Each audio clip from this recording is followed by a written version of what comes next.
Que lo regalamos de verdad. Así que bueno, con la doctora Leighton, muchas gracias. La doctora Leighton, que vamos a hablar sobre, diga usted, el título se llama Volver a empezar, ¿no? Exactamente, y vamos a hablar sobre diferentes alternativas de tratamiento para la disfunción eréctil. Disfunción eréctil, muy bien. Exactamente. Muy importante.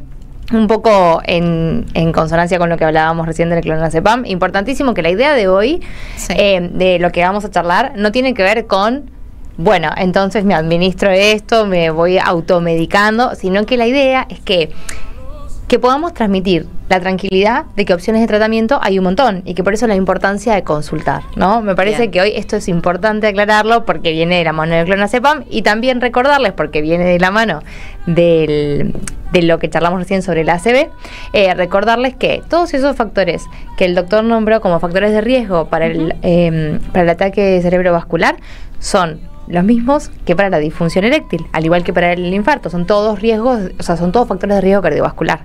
Entonces, acordarnos de que la disfunción eréctil deberíamos también hacer una pasadita por el cardiólogo, hacer un chequeo, un chequeo general, justamente. A veces, usted dijo la vez pasada exacto, que puede ser el primer síntoma de una enfermedad metabólica. Exactamente, es un predictor, muchas veces también de riesgo cardiovascular, porque como los vasos, las arterias y las venas del pene son más finitas, nos van a dar una pauta antes de que ocurra otro tipo de evento. Así que también recordar eso. Como llamado de atención. Exactamente. Bien. Así que bueno, ahora sí, ya entrando más en lo nuestro, recordemos que la disfunción eréctil es la imposibilidad de lograr o mantener una erección con la rigidez suficiente como para lograr un encuentro sexual satisfactorio.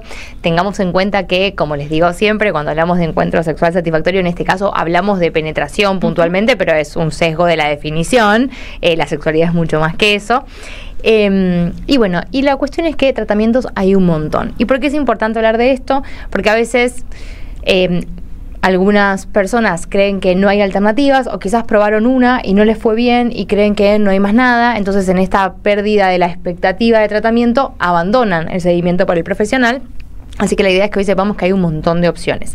Vamos a empezar, obviamente, hablando de la más frecuente, quizás la más conocida y la que ha revolucionado hace un poquito más de 30 años la historia como de la sexualidad masculina al menos, que son un grupo de fármacos que se llaman inhibidores de la fosfodiesterasa y es donde entran digamos, no vamos a decir, ¿no? Sí, lo podemos decir. Sí, el nombre comercial. Acá entra como nombre comercial el Viagra, que es el nombre comercial del sildenafil, que es el nombre de la droga, y el tadalafilo, que es otra droga de la misma familia que apareció después. No son las únicas que existen, pero sí en nuestro país son las que se comercializan, ¿sí?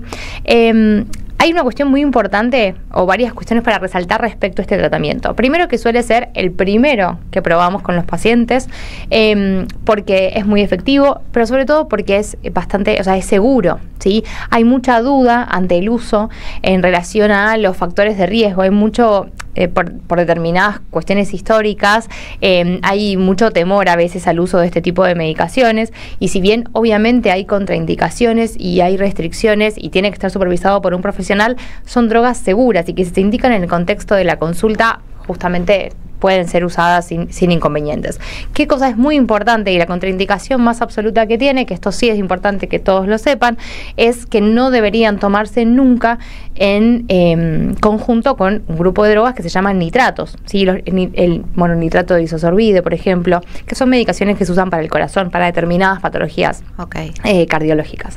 Entonces, esto sí es una contraindicación absoluta, y si uno, por ejemplo, va al médico y le preguntan ¿qué medicación toma usted habitualmente? Y usamos habitualmente este tipo de fármacos en casa, deberíamos avisarlo e incluirlo en la medicación habitual, ¿sí? No es habitual solo lo que usamos todos los días, sino que aunque lo usemos una vez por semana, con la frecuencia que sea, está bueno aclararlo por este tipo de incompatibilidad, interacciones.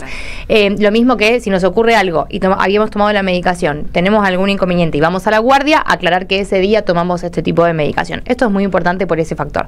Fuera de esto, después el resto de las por lo demás, son drogas seguras, y si tenemos dudas, podemos consultar obviamente con el cardiólogo. ¿Sí? Si hay dudas sobre la patología o la posibilidad de usarlas, consultamos con el cardiólogo para que nos dé el ok.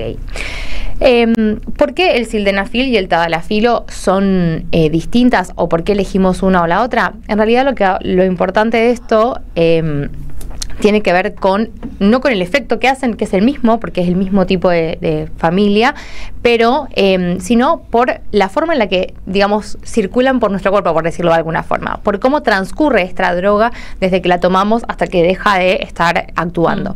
Entonces, el sildenafil lo que va a tener es que tarda un poco más, alrededor de unas 2 horas, en empezar a hacer efecto. Por esto es importante explicarle al paciente que hay que tomarla por lo menos 2 horas antes del encuentro sexual.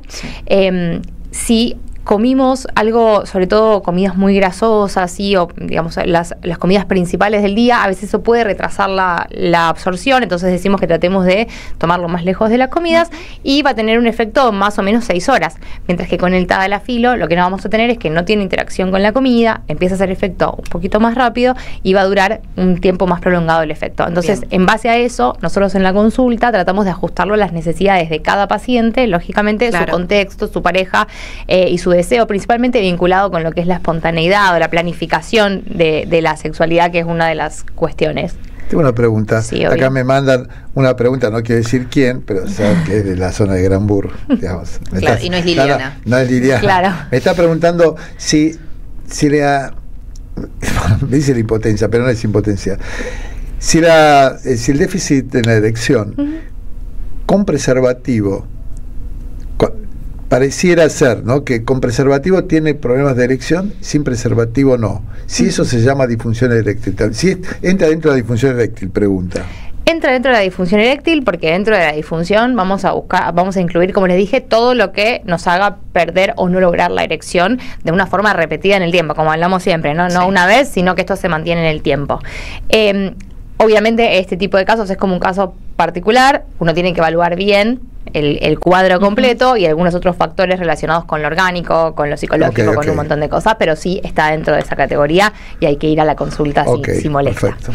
Bien, cuando nosotros probamos la medicación vía oral y esta medicación no da los resultados que esperamos, tenemos otras líneas de tratamiento, ¿sí? Y acá vamos a incluir, por ejemplo, el uso de drogas vasoactivas, se llaman, ¿sí?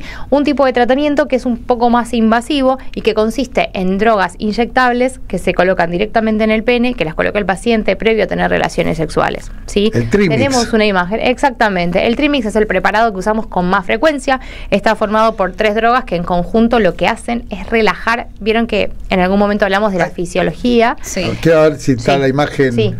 Está la imagen del Trimix. El Trimix, por el Trimix se usa. La verdad que el primer relato que tuve es de un deportista paralímpico con paraplegia y que usaba Trimix para tener erecciones, porque justamente las drogas que son vasoactivas y producen vasodilatación, ¿no? Sí, exactamente. Exactamente. Ahí está el Trimix. Ahí tenemos la imagen, ¿no? Exactamente, de cómo se aplica. Vemos que se hace, ahí en la imagen parece una jeringa muy grande, se hace con una jeringa muy chiquita como las de insulina. Se la hace el mismo paciente. Se la hace el mismo paciente previo al encuentro. A veces no es el paciente, sino la pareja o alguien que lo asiste. Esto depende de cómo se adapte al encuentro. Llamar a una enfermera para que haga eso en el momento de la relación. Igual algunos pacientes que lo programan de esta manera para que alguien se los aplique y otras veces la pareja lo incluye dentro, digamos, del juego sexual. Exactamente, del esquema del encuentro. Entonces es una jeringa muy finita con una aguja muy chiquita. Es muy impresionante. ¿Eso se usa mucho? En realidad está indicado para un grupo seleccionado. Como les decía, lo bueno de las muchas posibilidades es que podemos ajustarlo a cada necesidad. Es muy común que este tratamiento lo seleccionemos para pacientes que no han ido bien con tratamientos vía oral y que tienen generalmente patologías como quizás que sabemos que van a ser más irreversibles, que quizás han perdido, por ejemplo, la inervación, algunas cirugías de la pelvis, los casos de los pacientes con lesiones medulares, son como grupos más elegibles. Sin embargo, puede ser elegible para una pregunta, paciente que no tienen próstata, que la cirugía de próstata se llama normal, es un efecto adverso normal, exacto, frecuente, que lesiona algún nervio que pueda afectar la erección. En esos pacientes el Trimix funciona. En esos pacientes les va muy bien con el Trimix porque el componente vascular, digamos, que es lo que estimula, está muy saludable generalmente. Entonces, bueno, esto es uno de los grupos de pacientes en los que más lo usamos. A veces es difícil como que el paciente se anime a probar. Sí, la verdad es que todo lo que es aprender a aplicarlo y todas estas pautas lo hacemos en la consulta. Claro, la idea claro. es hacer un seguimiento bien cercano hasta que se adapte, pero como cualquier procedimiento, una vez que se han adaptado, la verdad es que se sienten cómodos.